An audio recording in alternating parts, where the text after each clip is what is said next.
nós não podemos mais arredar desse propósito principal que nós temos no Congresso Nacional hoje, que é apresentar à sociedade brasileira um novo modelo tributário. Hoje vamos falar de reforma tributária. Qual é o estágio da reforma no Brasil? Quais são os projetos que tramitam no Congresso e as expectativas para essa mudança, essa aprovação?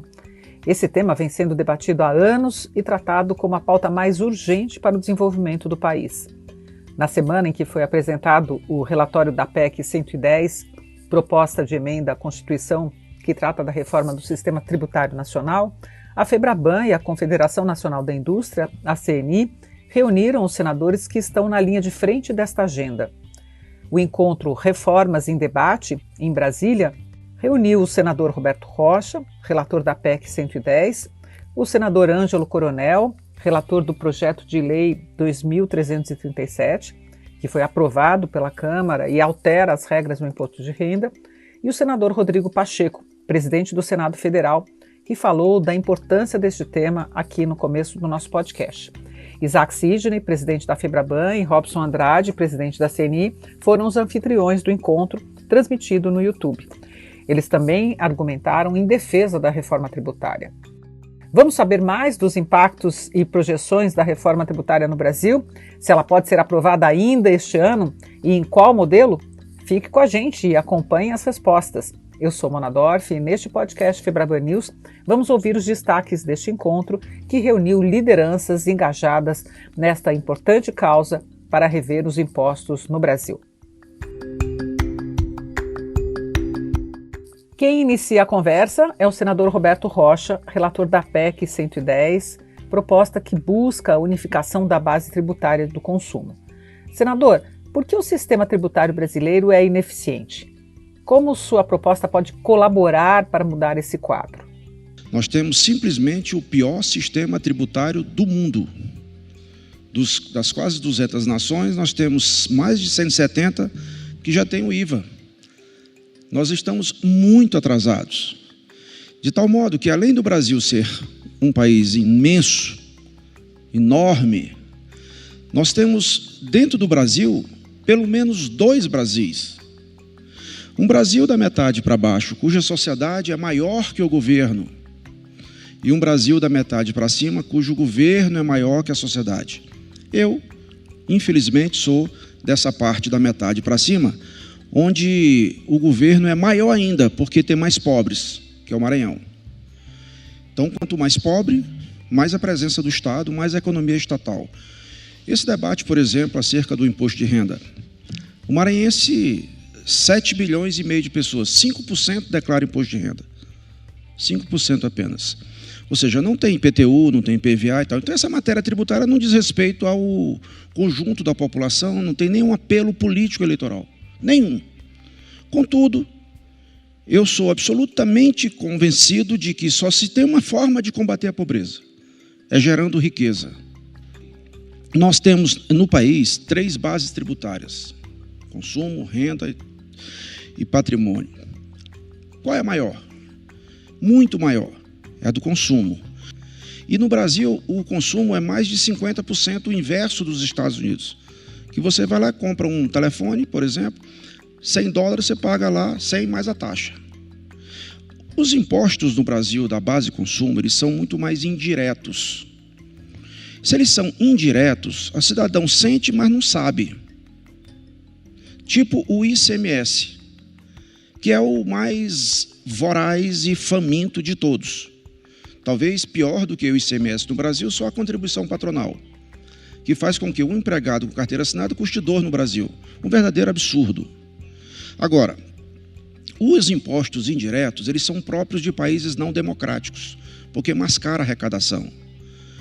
Ou seja, os impostos diretos, que é o que o cidadão conhece e sente, sabe, é o imposto de renda, quando você recebe o contra-cheque, está lá.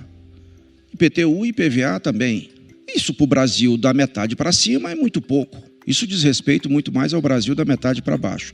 Daí porque a dificuldade de fazer uma lei para 2 países, absolutamente distintos um do outro, Maranhão e Rio Grande do Sul.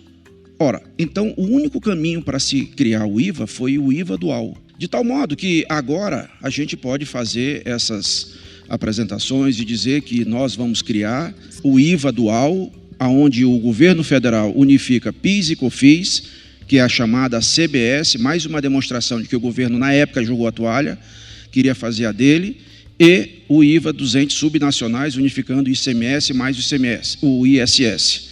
Essa que é, em tese, o eixo principal da nossa proposta. Muito obrigada, senador Roberto Rocha. Outro projeto importante que está em debate é o PL 2337, que altera as regras do imposto de renda e já está no Senado para ser avaliado.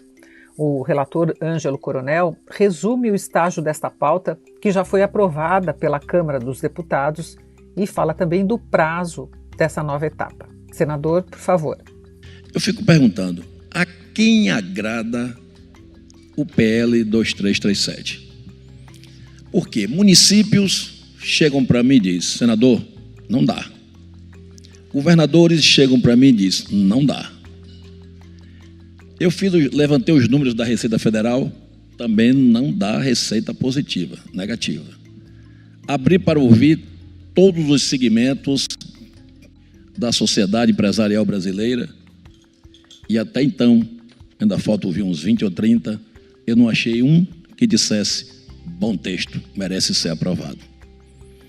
Então, em virtude disto, eu estou estudando, voltando aos bancos da faculdade, apesar de ser matemático, engenheiro civil, mas estou me sentindo um aluno de novo, só que agora de tributos, apesar de ter um certo conhecimento.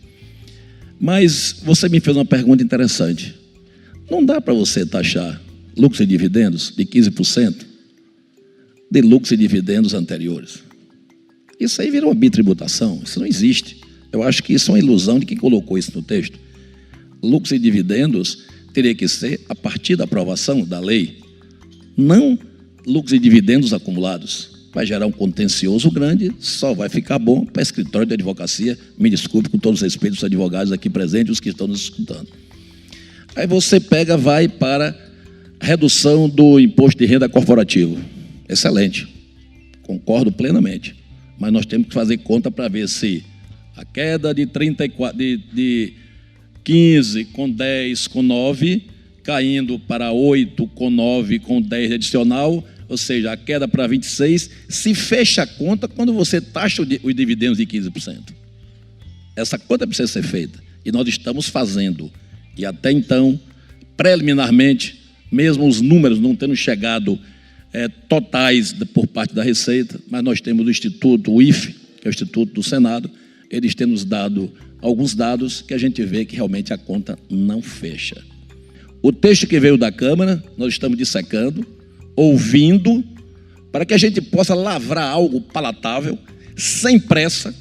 Eu não trabalho com pressa, nem trabalho sob pressão. A pressão é a chantagem emocional de dizer, se não aprovar, o Brasil não vai poder ter condição de propiciar os mais pobres o Renda Brasil. Que é isso? Você pode fazer um programa temporário que não precisa de aprovação de imposto de renda. Você pode ampliar o auxílio emergencial. Então, não dá para você querer fazer uma reforma de imposto de renda que mexe com todas as empresas do Brasil e também com várias e várias pessoas físicas com esse tipo de chantagem, não vou dizer emocional, mas chantagem tributária. Vou até inventar esse nome aqui agora. Irei fazer dentro do meu tempo, não do tempo que o Ministério da Economia quer. Se me designaram como relator, eu não tenho condições de apresentar uma peça que eu não esteja convencido que ela é a melhor peça para aqueles que pagam tributos. Ora, se tem tributo, quem gera o tributo são os empresários do Brasil. Você não pode querer mudar sem ouvir aqueles que proporcionam essa receita. Então, após ouvir todos os segmentos empresariais constituídos no Brasil, eu começo a tabular o meu relatório. Obrigada, senador Ângelo Coronel. A pergunta agora é para o presidente do Senado, Rodrigo Pacheco, e ela é bem objetiva. O Brasil pode aguardar mais 15 anos para alterar o modelo do sistema tributário, senador? Não. Eu considero que nós não podemos aguardar mais 15 anos para se alterar o modelo do sistema tributário brasileiro. É bom fazer apenas um breve histórico do que aconteceu no Brasil nos últimos 6 anos, e eu sempre falo dos 6 anos porque é o tempo que eu estou na vida pública, com o mandato de deputado federal, nesses 2 anos e meio como senador da República, das grandes transformações que nós tivemos no Brasil. Nós aprovamos nesses últimos 6 anos o Congresso Nacional, medidas como a reforma previdenciária, muito desejada ao longo de 20 anos, porque se tinha necessidade de fazer uma alteração do modelo previdenciário, porque era simples, havia um aumento da expectativa de vida do brasileiro e havia necessidade de um remodelamento sob pena de levar à bancarrota o sistema previdenciário nacional. Antes da reforma da Previdência, porém, havia uma expectativa grande de um novo modelo do sistema trabalhista brasileiro, da legislação trabalhista, que pudesse ter maior liberdade e liberalidade nas relações de trabalho, mudando um pouco a cultura do Brasil, da cultura puramente do emprego, para se ter a cultura do trabalho. E com isso, fizemos a reforma trabalhista em 2017, conjugada com uma nova lei que definia as terceirizações no Brasil, que é um novo modelo de trabalho da relação daquele que deseja ter o trabalho e daquele que deseja trabalhar. Fizemos também uma alteração constitucional para se definir o chamado teto de gastos públicos, que é a expressão mais pura da responsabilidade fiscal de um país. Isso é coisa de país sério, que se preocupa em gastar aquilo que se arrecada, é gastar com comedimento, com as correções próprias, mas com o comedimento necessário para se ter rigidez financeira e fiscal no país. Então se somaram medidas como a responsabilidade fiscal consubstanciada no teto de gastos públicos, depois no momento de crise de uma PEC emergencial de autoria do Senado Federal, a mini-reforma eleitoral, que de certo modo dá uma estabilidade eleitoral no Brasil, que nós optamos em 2017 por um modelo e que felizmente nós conseguimos mantê-lo agora nessa iniciativa que houve de tentar alterar, mas nós tivemos no Congresso Nacional a maturidade de compreender que aquele modelo de 2017 do sistema proporcional, sem coligações partidárias, com cláusula de barreira, projetando para o futuro menos partidos políticos no Brasil e com isso um aumento da representatividade política, foi uma opção que nós fizemos. Além disso, alterações muito importantes em marcos legislativos. Nós fizemos o marco legal do saneamento básico, uma nova lei de licitações, uma nova lei de falências e recuperação judicial, essa inclusive que fui relator, um novo marco legal das startups, fizemos um novo marco legal do clube empresa no Brasil, permitindo as sociedades anônimas do futebol, uma série de projetos que foram sendo, a lei do gás, que foram sendo aprovados e que reestruturaram o ordenamento jurídico para termos um ambiente no Brasil mais previsível, de melhor segurança jurídica e acompanhando as inovações. Então, depois de feitas todas essas reformas às quais eu me referi, há um momento hoje de reconhecimento de que as circunstâncias nos impõem discutir e decidir o modelo tributário do Brasil.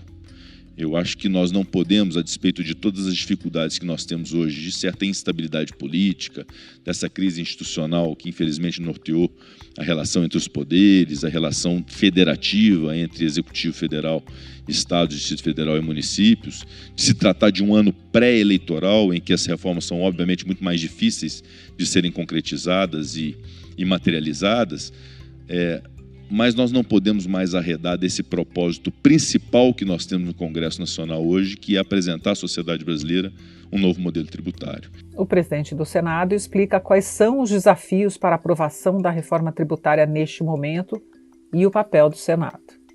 As divergências fazem parte da discussão da reforma tributária, mas há 2 premissas que são fundamentais, na verdade 3. Uma, de que nós precisamos reformar o sistema tributário para simplificá-lo. 2, que a reforma tributária não é a arte de conquistar. Não adianta, nós discutimos uma reforma tributária buscando ter mais conquistas com redução de encargos, com algum tipo de benefício para o setor A ou para o setor B. E terceiro, de que política é a arte de escolher e que nós vamos ter que escolher uma opção do sistema tributário que simplifique esse sistema tributário nacional. Então, é isso que norteia essa discussão da PEC hoje, embora a gente reconheça as dificuldades havidas. Nós estamos em outubro de 2021, num momento de muita crise pós-pandemia, com uma inflação batendo a porta, com problemas crônicos na economia brasileira e graves, né? E nós temos um ano pré-eleitoral também, nós estamos num ano pré-eleitoral, temos uma eleição daqui a um ano. Então, isso tudo realmente dificulta a discussão, mas nós não podemos deixar de ter esse propósito. E é isso que o senador Roberto Rocha tem feito sistematicamente na defesa do seu ponto de vista na PEC 110. O nosso compromisso é sempre evoluir a tramitação dessa PEC, e nós temos esse desejo, é um desejo da presidência do Senado, é um desejo do relator, será um desejo, e é um desejo da maioria dos líderes partidários, de modo que nós podemos acreditar, sim, na materialização dessa alteração constitucional da PEC 110, nas nuances ali assentadas pelo relator. O Senado não pode fugir do seu papel principal, que é o papel de apresentar as propostas e ser colaborativo com o governo federal, desde que o governo federal apresente medidas que sejam consistentes no enfrentamento dessa crise. Estaremos lá, eu, o senador Roberto Rocha, o senador Ângelo Coronel, todos os demais senadores, aptos a ajudar o governo e ajudar o Brasil a sairmos da crise. Uma medida importante, obviamente, é essa que está sendo discutida hoje na CNI e na FEBRABAN, que é a apresentação de um novo modelo tributário para o país. Senador Rodrigo Pacheco, nós podemos esperar a aprovação da reforma tributária ainda neste ano? Olha, isso depende muito do que se compreende como reforma. Nós teremos alterações, eu considero, na minha opinião, nós teremos alterações do modelo tributário. Pode, eventualmente, não ser aquela reforma desejada já há muito tempo pela população brasileira, pelo setor produtivo, que é essa reforma ampla da PEC 110, combinada com outras medidas infraconstitucionais. Mas eu aposto nessa possibilidade da reforma ampla, da PEC 110 ser aprovada, de termos quórum suficiente no Senado e na Câmara. Então, eu foco e centro esforços nessa possibilidade de aprovação da PEC. Mas eu considero que, apesar de todas as dificuldades, caso não haja a possibilidade esse ano de aprovação da PEC, eu acho que projetos como o do Refis, por exemplo, que é uma alteração muito substancial e importante para esse momento do país, e o próprio projeto do imposto de renda já aprovado na Câmara, com os aprimoramentos feitos pelo senador Ângelo Coronel, podem sim ser evoluídos para serem concretizados e sancionados ainda esse ano. Obrigada, senador Rodrigo Pacheco. Essas informações do presidente do Senado durante o debate foram fundamentais para mostrar a expectativa para as próximas etapas. Agora nós vamos ouvir os presidentes de duas importantes entidades representativas no Brasil, a FEBRABAN e a CNI.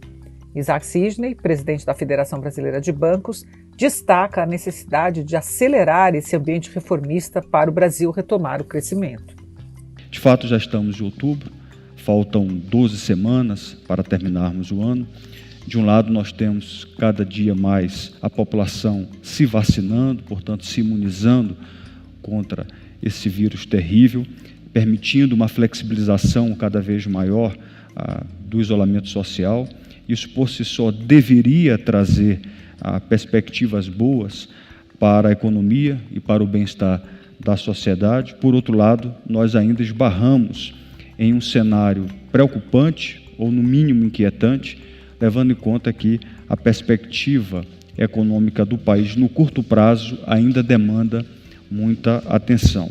Nós estamos vendo um reaquecimento da economia em 2021, mas esse reaquecimento não dialoga, não conversa com as expectativas dos agentes econômicos para 2022 e anos subsequentes. Estamos com crises ainda relevantes, vez por outra a crise institucional, temos crises nos fundamentos econômicos, a inflação, a crise hídrica, a crise energética, enfim, o Banco Central tem necessitado, diante das contingências, subir os juros, no momento que nós precisávamos ter os juros em patamares menores, isso para controlar um mal maior, que é a inflação. Em linhas gerais, os sinais da economia no curto prazo são positivos, mas temos como contrapontos expectativas deterioradas para 2022 em relação àquilo que os agentes econômicos estão enxergando. Enxergam mais inflação, enxergam crescimento mais tímido, enxergam aí e passam uma mensagem de que esse cenário atual ele não vai se sustentar. Costumo dizer que as expectativas de mercado, elas não surgem do nada, não surgem do vazio, e nós precisamos investigar por que há esse descolamento entre os fundamentos e as expectativas.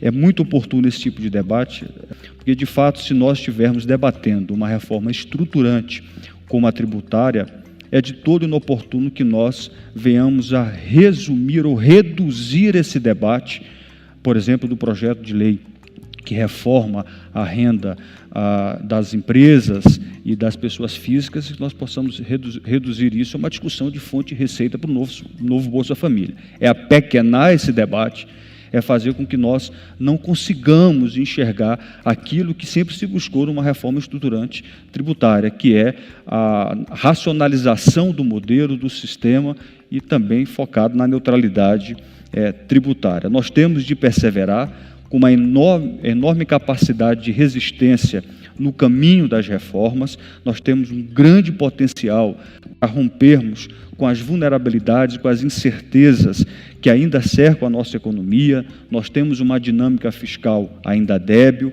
o patamar elevado de desemprego, ainda que estejamos vendo uma crescente recuperação dos empregos formais. Então, de fato, nós temos um Congresso com viés reformista, um Congresso que está focado nisso, mas nós precisamos avançar, porque temos como desafio fazer com que o Brasil volte a crescer de forma sustentada, para que tenhamos um crescimento mais consistente. Isso requer uma forte expansão dos investimentos, e só há uma maneira para que nós possamos atrair e, mais do que isso, manter o capital privado no Brasil. Nós precisamos de previsibilidade para o investidor, para os agentes econômicos, precisamos de estabilidade política, precisamos de segurança jurídica, precisamos de disciplina fiscal e de melhores condições econômicas. E as melhores condições econômicas só advêm com reformas estruturantes. Muito obrigada, Isaac. Na visão do presidente da CNI, Robson Andrade, chegou o momento de avançarmos com a PEC 110. Qual é a avaliação do setor industrial, Robson? Para nós, é uma grande oportunidade, uma vez que, por um fato inédito, a sociedade, os governos estaduais, os governos municipais já estão de acordo com a necessidade de uma mudança do sistema tributário que permita também a eles, com o crescimento econômico, terem mais receitas, mais disponibilidade de recursos, porque os próprios governos hoje estão engessados e não conseguem crescer porque não têm recursos disponíveis. O que os governos estaduais arrecadam acabam sendo empregados para o custeio da máquina pública. E com isso o país não tem também os investimentos públicos, principalmente em infraestrutura, em educação e saúde, necessários para atender a população brasileira. Nós necessitamos de uma reforma que dê essa competitividade para a indústria brasileira. Hoje, nas exportações brasileiras, nós temos, na média, em torno de quase 8% de impostos escondidos na cadeia produtiva, exatamente porque você não consegue aproveitar todos os créditos existentes.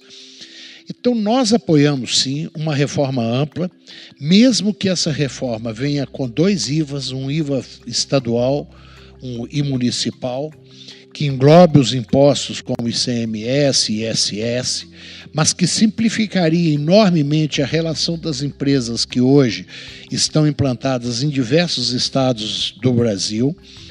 É claro que tem algumas questões que têm de ser discutidas, que o Congresso, o Senado tem a responsabilidade de discutir, como questões do Fundo de Desenvolvimento Regional, tema importantíssimo. Setores como saúde e alguns serviços públicos que não podem ser onerados, tendo em vista a prestação de serviço para a sociedade, esses temas têm que ser realmente discutidos dentro do Senado, mas que já tem uma base de discussão ampla e que nós estamos num caminho bom. Por outro lado, nós temos a proposta da reforma do imposto de renda, que, no nosso entender, ela vai na direção correta. Na direção de reduzir os tributos, reduzir o imposto de renda sobre o lucro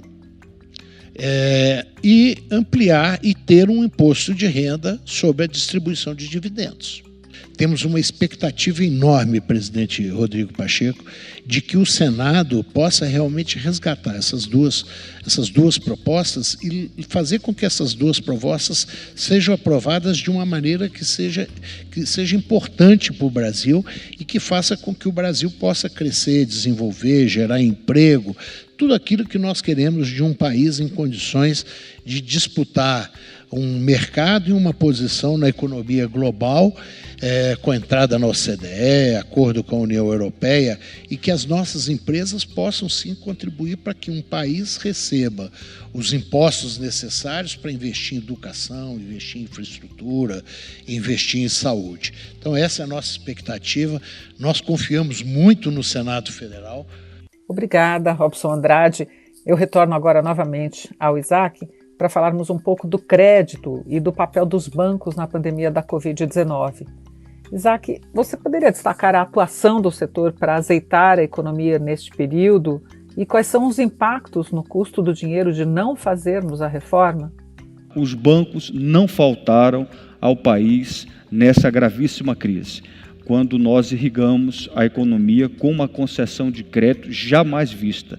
Geralmente, o que acontece nas crises nessa magnitude? O crédito trava, porque o risco de crédito aumenta, a taxa de juros sobe, o custo do dinheiro aumenta, a inadimplência aumenta, isso tudo vai drenando os recursos públicos para manter a economia funcionando. Nós fizemos o inverso. Os bancos tomaram a iniciativa, nós repactuamos 17 milhões de contratos de empréstimos bancários, nós fizemos com que a taxa de inadimplência chegasse no menor patamar da série histórica. A taxa média de inadimplência das dívidas bancárias chegou a 2,2 em setembro do ano passado. Nós ainda estamos com uma taxa de inadimplência em patamares menores do que o período da pré-pandemia. E nós concedemos 5,7 trilhões de reais para preservar empresas e para preservar emprego. Nós fizemos isso com juros menores, taxa de juros e spread bancário.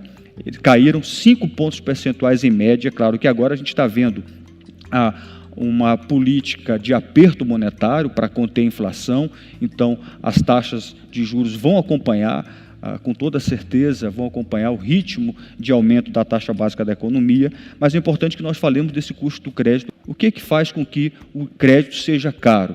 Os custos que incidem para emprestar dinheiro. Um desses custos elevados é a cunha fiscal. 20% de custo do dinheiro que é emprestado tem a ver com tributos que são pagos. 32% tem a ver com inadimplência. Então, nós temos 50% do custo do dinheiro, todo ele está sendo alimentado, retroalimentado por uma cunha fiscal que costuma, às vezes, ser insana e por um custo de inadimplência. O Brasil é o país que menos recupera garantias no mundo, que mais tempo demora para recuperar uma garantia e mais dinheiro gasta para recuperar uma garantia. São dados do e-business. Então, nós precisamos virar essa página. Então, fica aí uma retórica, por vezes rasa, de que os bancos gostam de juros altos, que os bancos vivem de juros altos, quando, na verdade, o que nós desejamos é uma economia saudável, uma economia sem solavancos, com taxas estáveis, com taxas mais baixas, porque assim nós conseguimos juros mais baratos para que nós possamos fazer com que o crédito seja amplo, seja acessível e nós possamos ganhar em escala. É isso que os bancos têm trabalhado, por isso nós queremos fazer com que tenhamos um modelo do custo do crédito 81%, 4/5 do custo do dinheiro tem a ver com o spread em relação à inadimplência, custos administrativos, carga tributária e por aí vai. Então, portanto, a gente precisa sair dessa armadilha. Nós precisamos enfrentar esse debate para que tenhamos um acesso melhor das pessoas a financiamento imobiliário, a crédito consignado, a financiamento de veículo, ao crédito agronegócio, a capital de giro. O Senado tem 2 discussões muito importantes. Não é razoável que nós tenhamos essa legislação do ISS, do ICMS, do PIS, COFINS e IPI. Nós temos que, de fato, racionalizar esse nosso sistema, esse nosso modelo. Muito obrigada, senadores Rodrigo Pacheco, Ângelo Coronel e Roberto Rocha. Agradeço também aos responsáveis por essa iniciativa, por esse debate, Robson Andrade e Isaac Sidney. Lembro também que a íntegra desta live está disponível no canal da FEBRABAN no YouTube e também na plataforma Numis. Agradeço sua companhia, sua audiência em mais esta edição do podcast Febraban News, com novidades e tendências que fazem parte do seu dia a dia. Até a próxima!